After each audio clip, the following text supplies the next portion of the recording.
Okay, that's us back at the bench. Now, the switch that I found to replace the existing push bulb is actually one that you can find easily from Halfords. You don't have to go online or find anything. That's that number there. That's the switch. Now, it doesn't come like that. It comes very, very nice, but there's a reason that it's covered in a little bit of grease, which I'll show in a moment. There's nothing special about the grease, just a little bit of grease that I've sprayed onto a bit of cardboard and sprayed round about. Now, this switch is one that I found that is almost an exact size in here, apart from the compression of the rubber that holds the bulb. Underneath the bulb, that's here, is pretty much a standard push switch, but they put a little waterproof, or should I say, water resistant cover on it, and that makes up the switch. But the diameter on the rubber is almost perfect for fitting in here. Now, there's a lot of play. The plan here is to actually put this in and have it a compression fit and straight, just enough to take up that play, which is when we're down, relatively easy. When it's pressed flat on the ground with a little bit of grease, it will pop in there ever so gently, and it's a mere matter of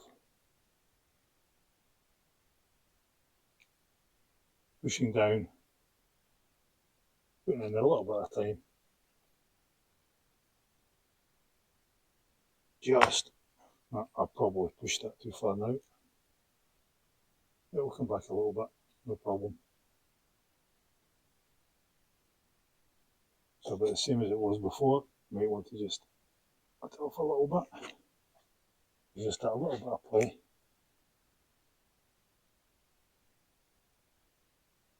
And that's has got about the same resistance as we had before. And just do a quick check to make sure we've not broken anything.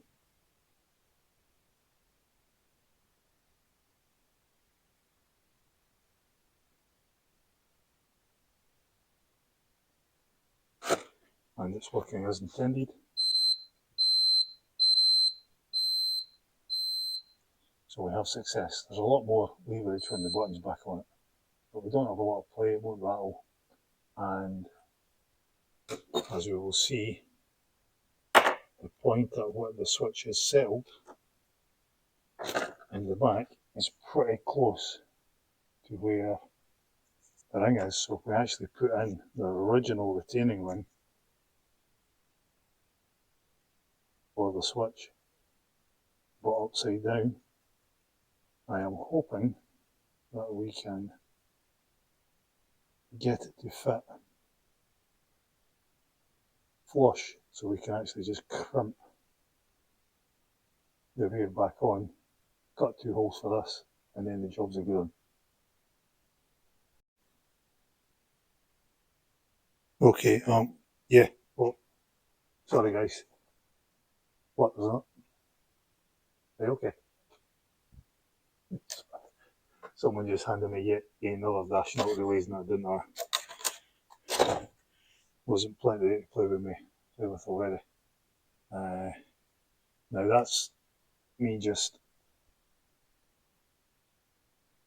put the locking ring, comes with a switch, in upside down, and actually the ridge that the locking ring has is almost a perfect locator for the inside edge, so you can't actually push it in too far. It's still got that feeling, and of course, you know,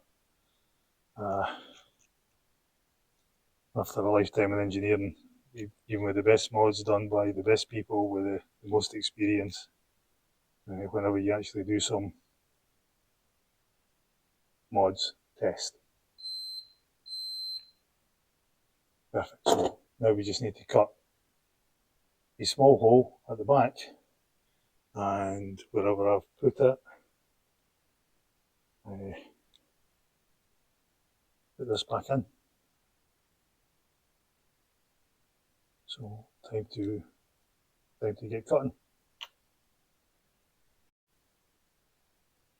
Back again, small change in plan. I looked at the options for machining this, but because this is so much of a perfect fit, I have decided to change direction a little bit, and I have actually found, like most of us have in the workshop, an O-ring. You can buy this, any bit of plastic tubing would do. And what I'm going to do is I'm actually going to wrap this round to size, because it covers the lip on the original housing, and it covers the retaining ring, the original switch. A little bit more off of that, just to get it in there nice and happy. Now what I'm going to do is I'm going to take a set of plumber's pliers, and I'm just going to gently fold this back over, and as you see, that will hold that ring in. So give me a moment and I'll be back and let you see results.